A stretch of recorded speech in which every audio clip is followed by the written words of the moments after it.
নমস্কার। গল্প শুরু করবার আগে জানিয়ে রাখি, আপনি যদি আমাদের চ্যানেলটিকে সাবস্ক্রাইব না করে থাকেন অবশ্যই তাড়াতাড়ি সাবস্ক্রাইব করে দিন এইরকম রহস্য রোমাঞ্চ ভূতের গল্প শোনার জন্য। ডিসক্লেইমার: মদ্যপান এবং ধূমপান স্বাস্থ্যের পক্ষে ক্ষতিকারক, এটি ক্যান্সারের কারণ। এই কাহিনীর সমস্ত চরিত্র এবং ঘটনা সম্পূর্ণ কাল্পনিক। বাস্তবে জীবিত বা মৃত কোনো ব্যক্তি অথবা কোনো ঘটনার সাথে এর মিল থাকলে তা সম্পূর্ণ অনিচ্ছাকৃত এবং কাকতালীয়। ব্যবহৃত অপ্রাকৃত এবং অলৌকিক ঘটনাক্রম পরিবেশনার উপক্রম মাত্র। কুসংস্কারে বিশ্বাস করবেন না, কুসংস্কার ছড়াবেন না। তাহলে চলুন গল্প শোনা যাক। আজকের গল্প: কল্পবৃক্ষের ছায়া। বাংলার এক দূরবর্তী গ্রাম কালীপুর, যাকে শহরবাসী প্রায় ভুলেই গেছে। কালীপুরকে ঘিরে রয়েছে ঘন সবুজ অরণ্য এবং আড়ালে পড়ে থাকা এক গা ছমছমে পরিবেশ। এই অরণ্যের ঠিক মাঝখানে দাঁড়িয়ে রয়েছে একটি গাছ, যার গায়ে যেন শতাব্দীর ইতিহাস লেখা আছে: কল্পবৃক্ষ। গাছটি এত বড় যে তার শাখা প্রশাখাগুলো দূর থেকেও গ্রামে বসে দেখা যায়। দিনের বেলায়ও তার শাখাগুলো যেন ধীরে ধীরে মাটির দিকে নেমে আসে, এবং সূর্য অস্ত গেলে গাছটি যেন আরও রহস্যময় হয়ে ওঠে। গ্রামের বয়স্ক মানুষদের মতে কল্পবৃক্ষ শুধুমাত্র একটি গাছ নয়, এটি যেন তাদের পূর্বপুরুষদের অব্যক্ত ইতিহাসের সাক্ষী। বহু শতাব্দী আগে কালীপুর ছিল এক সম্পদশালী অঞ্চল। এই গাছের ছায়ায় বসতেন এক সাধু, যিনি তার তপস্যার শক্তিতে গাছটিকে অলৌকিক ক্ষমতা প্রদান করেছিলেন। সাধুটি বহু মানুষকে সাহায্য করতেন তাদের ইচ্ছা পূরণের মাধ্যমে। তবে সাধুর মৃত্যুর পর থেকেই গাছের চারপাশে অদ্ভুত ঘটনা ঘটতে শুরু করে। বছর বছর পর এই গাছটি গ্রামের মানুষের চোখে এক অলৌকিক এবং ভয়ের প্রতীক হয়ে ওঠে। প্রায়ই শোনা যায়, যারা পূর্ণিমার রাতে এই গাছের নিচে যায় তারা আর কখনো ফিরে আসে না। গাছটির সামনে গেলে নাকি শুনতে পাওয়া যায় অদ্ভুত আওয়াজ, শূন্য থেকে কারো ফিসফিসানি। কেউ গাছের তলায় রাত কাটাতে চাইলে শুনতে পায় অদৃশ্য পায়ের শব্দ, যেন কেউ গাছের ছায়ার মধ্যে ঘোরাফেরা করছে। গ্রামের প্রবীণেরা বিশ্বাস করেন এটি সেই প্রাচীন অভিশাপের ফল। কিন্তু গ্রামের তরুণ প্রজন্ম এই গল্পগুলিকে গাঁজাখুরি বলে উড়িয়ে দেয়। বিশেষ করে অর্ণব, গ্রামের তরুণ শিক্ষক, যার মনে বিশ্বাস সবকিছু বিজ্ঞানের দৃষ্টিতে ব্যাখ্যা করা সম্ভব। গ্রামের লোকেরা তাকে বলে, তুমি হয়তো পড়ালেখা জানো, কিন্তু সবকিছুকে বই দিয়ে বিচার করতে যেও না। কিছু জিনিস আছে যা বইয়ে লেখা নেই, তবুও অর্ণব এসব কথা বিশ্বাস করে না। অর্ণবের ছোট ভাই অনিমেষ, যার বয়স মাত্র 16, খুবই উৎসাহী ছিল এই সব গল্প শুনে। তার মাথায় সর্বদা ঘুরত কল্পবৃক্ষের কাছে গিয়ে নিজের ইচ্ছা পূরণ করা। সে প্রায়ই বলতো, আমিও একদিন কল্পবৃক্ষের কাছে যাব আর আমার ইচ্ছা পূর্ণ করব। অর্ণব সব সময় তাকে বারণ করত, কিন্তু অনিমেষ এইসব কুসংস্কারে বিশ্বাস করত এবং মনে মনে ঠিক করে ফেলেছিল একদিন গাছটির কাছে যাবে। অনিমেষের এমন কল্পনায় ডুবে থাকা আর তার অজান্তেই গাছের দিকে আকৃষ্ট হওয়া অর্ণবের জন্য বেশ চিন্তার কারণ হয়ে দাঁড়ায়। একদিন একটি পূর্ণিমার রাতে অনিমেষ বাড়ি থেকে হঠাৎ করে নিখোঁজ হয়ে যায়। সেই রাতে অর্ণব গভীর ঘুমে ছিল। সকালে উঠে দেখে অনিমেষের বিছানা খালি। তার সমস্ত জিনিসপত্র ঠিকঠাক রয়েছে, কিন্তু অনিমেষ কোথাও নেই। গ্রামের সবাই মিলে খুঁজতে শুরু করে, কিন্তু অনিমেষের কোনো হদিস মেলে না। গ্রামের মানুষ বলাবলি করতে থাকে, অবশ্যই কল্পবৃক্ষ তাকে নিয়েছে। পূর্ণিমার রাতে কেউ ওখানে গেলে আর ফিরে আসে না। অর্ণব প্রথমে এসব কথা বিশ্বাস করতে চায় না। সে মনে মনে ভাবে, হয়তো তার ভাই কোথাও গিয়ে পথ হারিয়েছে, বা হয়তো অন্য কোনো বিপদে পড়েছে। কিন্তু ধীরে ধীরে অর্ণবের মনেও সন্দেহ দানা বাঁধে। গত কয়েক বছরে এমন আরও কয়েকটি ঘটনা ঘটেছে, যেখানে কল্পবৃক্ষের দিকে যাওয়া মানুষরা নিখোঁজ হয়ে গেছে। অনিমেষও কি তাদের মধ্যে একজন? তার মন বারবার দ্বিধার মধ্যে পড়ে। একদিকে বিজ্ঞানের যুক্তি আর অন্যদিকে গ্রামের প্রবীণদের অভিজ্ঞতা। কিন্তু অর্ণবের ভেতরে একটা ভয় জন্ম নিতে শুরু করে। তার মনে হয় কল্পবৃক্ষ নিয়ে যা কিছু বলা হয় তা হয়তো মিথ্যে নয়। অনিমেষকে ফিরে পেতে হলে তাকে কল্পবৃক্ষের সামনে যেতে হবে। অর্ণব ঠিক করে পূর্ণিমার রাতে গাছের কাছে গিয়ে সত্যিটা খুঁজে বের করবে। গাছটি অভিশপ্ত কিনা এবং তার ভাই কোথায় হারিয়ে গেছে সে নিজেই এসবের উত্তর খুঁজে বের করবে। অর্ণব গাছের দিকে রওনা দেয় সেই নির্ধারিত পূর্ণিমার রাতে। আকাশ পরিষ্কার এবং পূর্ণিমার আলো যেন সবকিছু জাদুকরি করে তুলেছে। কিন্তু কল্পবৃক্ষের দিকে এগোনোর সঙ্গে সঙ্গে অর্ণব অনুভব করে চারপাশের পরিবেশ ক্রমশ পাল্টে যাচ্ছে।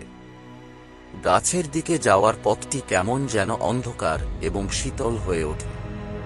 অর্ণবের মনে হয় কেউ যেন তাকে দেখছে, তাকে অনুসরণ করছে। যতই গাছের দিকে এগোয় ততই তার বুক ধুকপুক করতে থাকে। বাতাস হালকা গুঞ্জন তুলছে, কিন্তু গাছের দিকে যেন কোনো আওয়াজ নেই। গাছটির চারপাশে এক অদ্ভুত নীরবতা যা তাকে গভীর অস্বস্তিতে ফেলে। অর্ণব গাছের নিচে পৌঁছে দাঁড়ায়। পূর্ণিমার আলো গাছটির শাখাগুলো যেন মাটির দিকে নেমে আসছে এবং গাছের নিচে জমে থাকা কুয়াশা যেন কিছু লুকিয়ে রাখছে। গাছের ছায়ায় দাঁড়িয়ে হঠাৎ অর্ণব অনুভব করে তার সামনে কেউ আছে।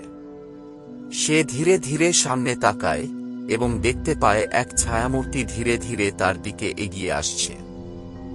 গাছের নিচ থেকে উঠে আসা সেই ছায়ামূর্তিটি যেন গাছের সঙ্গেই মিলিত হয়ে জন্মেছে।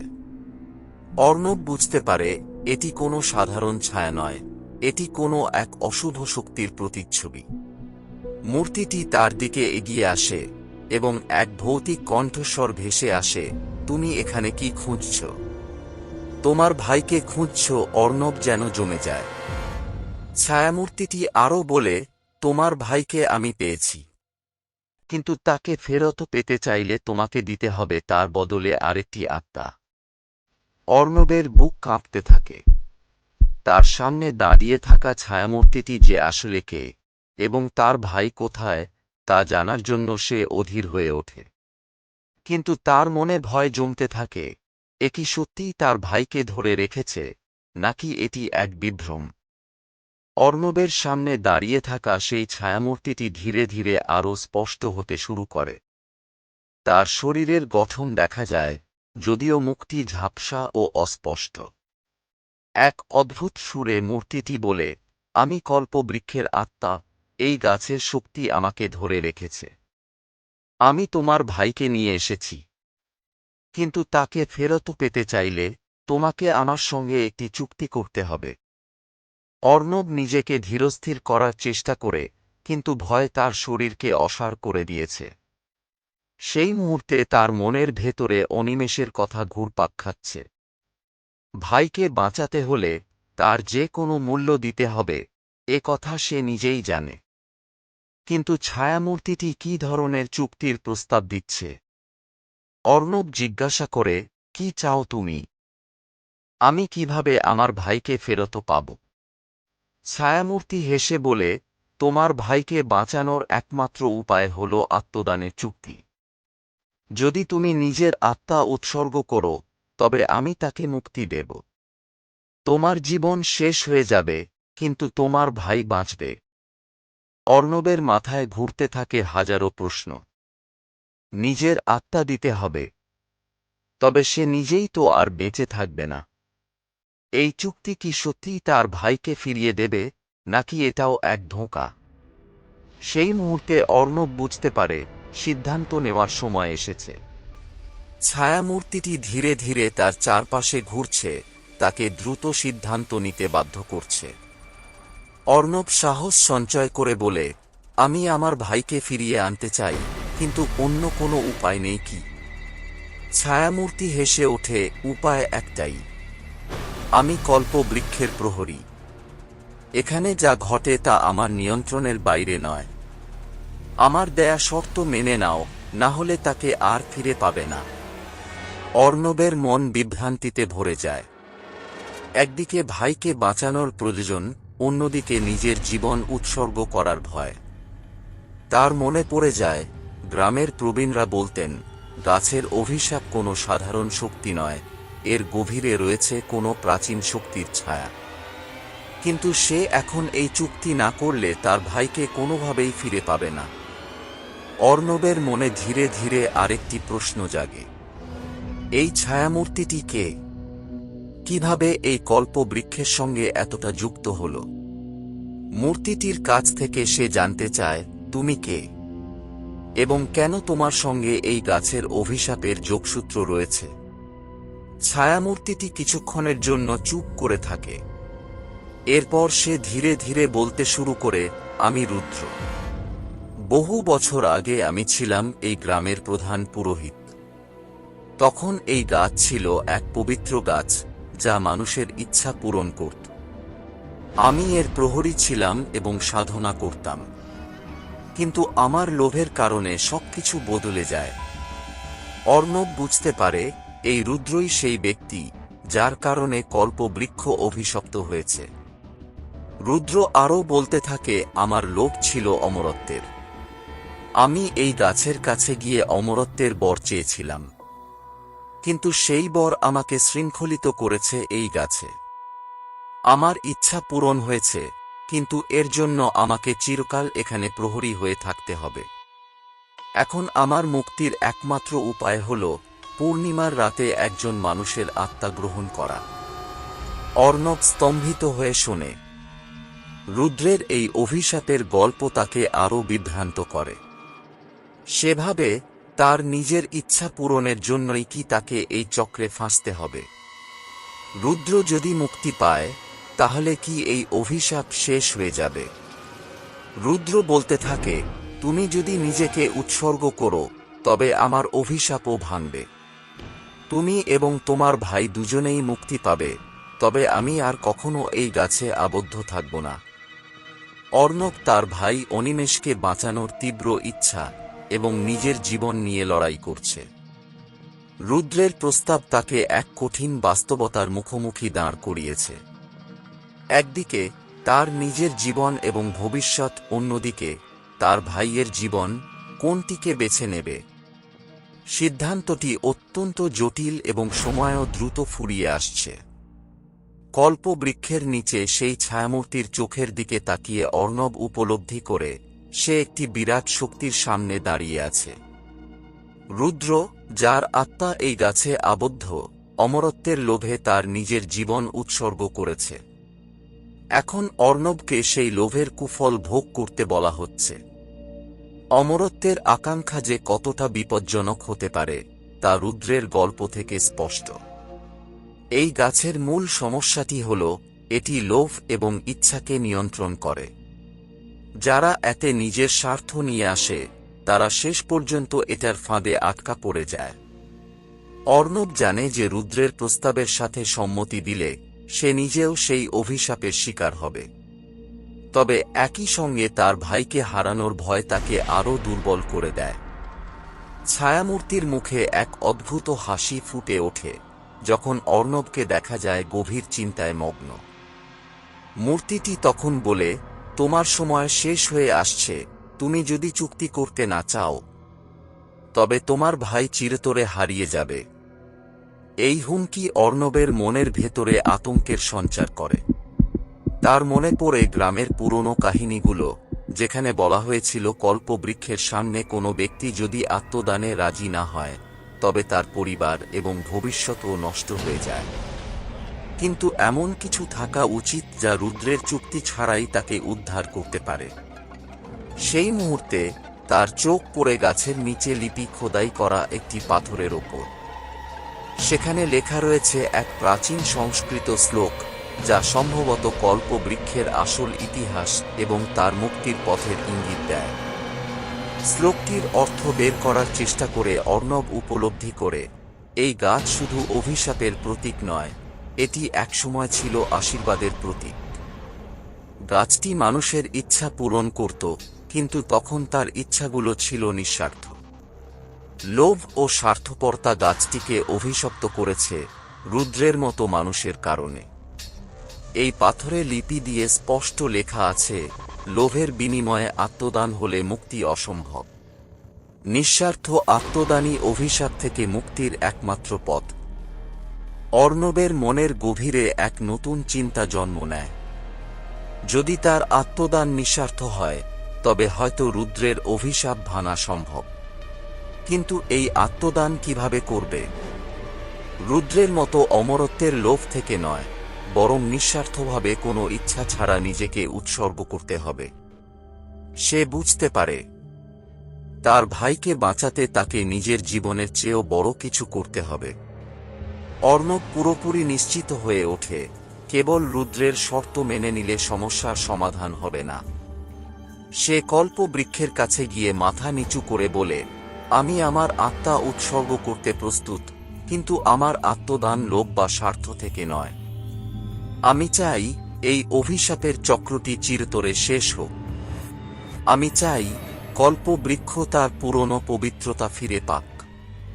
এই প্রার্থনার পর অর্ণব ধীরে ধীরে অনুভব করে যে তার শরীর ভারী হয়ে উঠছে। এক ধরনের অদ্ভুত শক্তি যেন তাকে ঘিরে ধরেছে। রুদ্র চুপচাপ দাঁড়িয়ে অর্ণবের দিকে তাকিয়ে থাকে। সেই মুহূর্তে অর্ণব বুঝতে পারে সে তার নিজের ইচ্ছার জন্য কিছু চাইছে না, বরং সে চাইছে যে রুদ্রের আত্মাকে মুক্তি দেওয়া হোক আর গাছের অভিশাপ ভেঙে যাক। অর্ণব গাছের তলায় বসে গভীর ধ্যানে ডুবে যায়।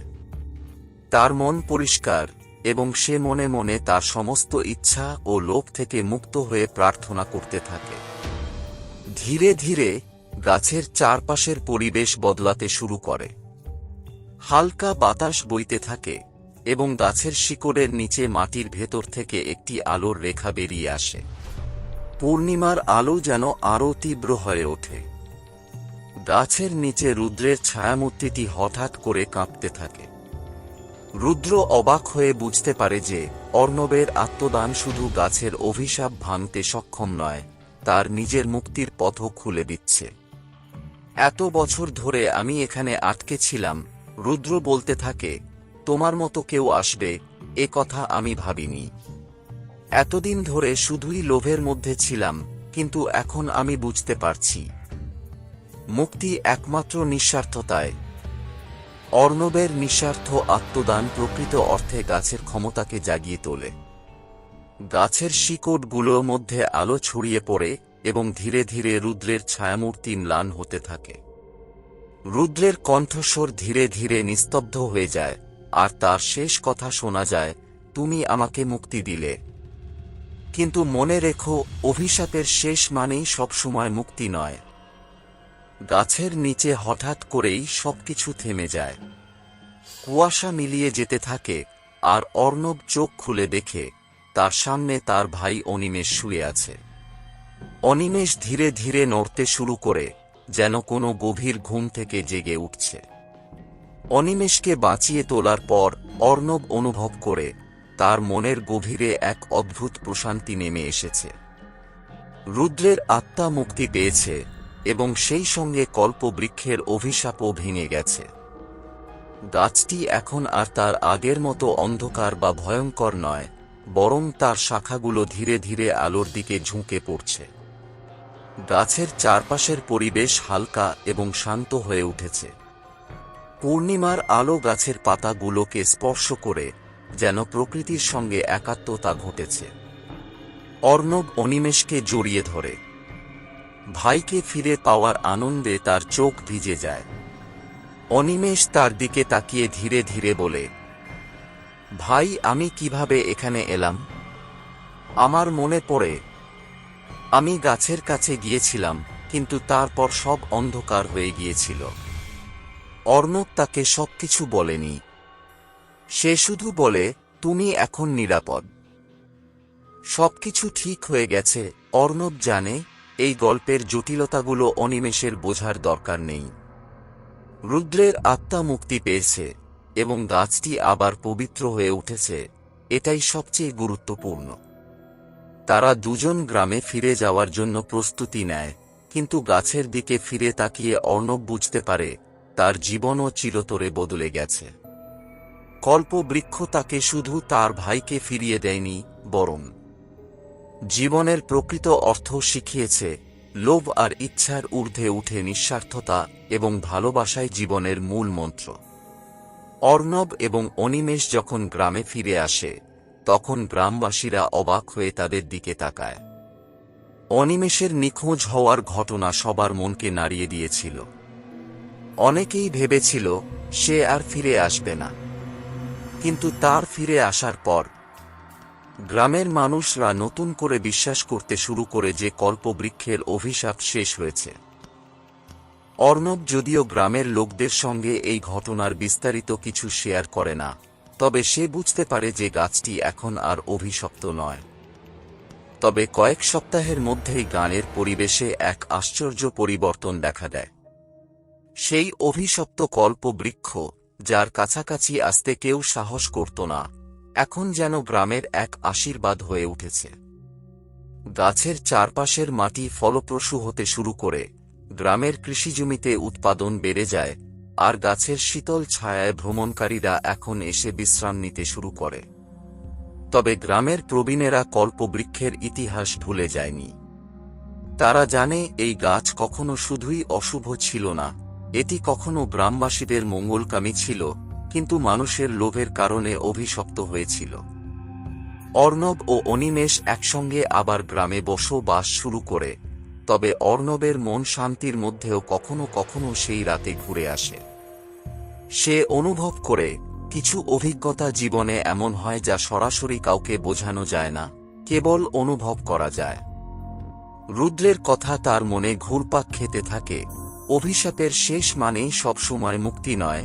অর্ণব ভাবতে থাকে, রুদ্রের মুক্তির পরও কি এর পরিণাম সত্যিই শেষ হয়েছে, নাকি এই গাছের ইতিহাসের কোনো অংশ এখনও অদৃশ্য রয়ে গেছে।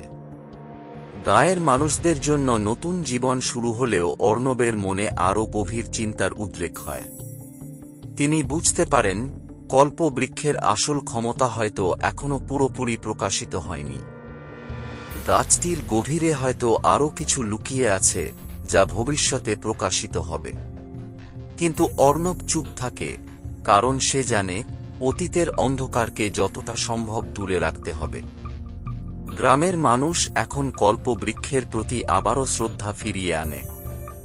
তারা সেখানে পূজা করতে আসে, গাছের পাতা থেকে ঔষধি তৈরি করতে শুরু করে, এবং এটি গ্রামের এক পবিত্র স্মৃতিস্তম্ভ হিসেবে দাঁড়িয়ে থাকে। কিন্তু অর্ণব জানে, এই গাছের পবিত্রতা ও শক্তি আবারও লোভী মানুষের হাতে পড়লে আবারও বিপদ আসতে পারে। সে তার ভাই অনিমেষকে বলে, এই গাছের ক্ষমতা বড় শক্তিশালী, কিন্তু মানুষ যদি আবারও লোভী হয়ে যায়, তাহলে আমরা আগের চেয়ে আরও বড় বিপদের সম্মুখীন হতে পারি। অনিমেষ মৃদু হেসে বলে, ভাই, আমরা সবকিছু ঠিক করেছি, এখন আর কিছুই হবে না। কিন্তু অর্ণব জানে, অভিশাপের সমাপ্তি মানেই সবসময় স্থায়ী শান্তি নয়। বছর কয়েকের মধ্যেই গ্রাম থেকে এক নতুন প্রজন্ম উঠে আসে।